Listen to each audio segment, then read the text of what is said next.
Men Zen-buddhismen er mere end begravelser. Her er scener fra en børnehave, som holder afslutning før ferien i et buddhisttempel, på hvis område den ligger.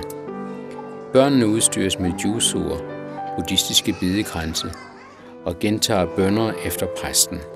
2 af børnene får lov til at være med på forhøjningen, hvor buddhistaltret er, og de offer røgelse, men nogen egentlig religiøs atmosfære er der ikke.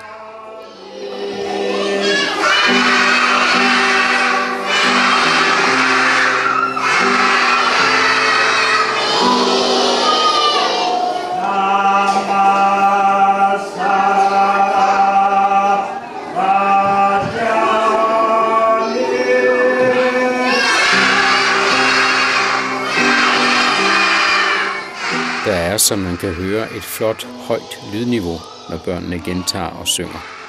Nogle af sangene er rene børnesange. Det er dem, de kan bedst. Børnehave og templet er adskilte, men grunden ejes af templet, som fik råd til en stor grund, da den nuværende præsts far besluttede, at templet skulle flyttes fra Nagoyas bymidte fra en dyr grund til denne forstad, hvor der for pengene både kunne bygges et nyt tempel og en børnehave.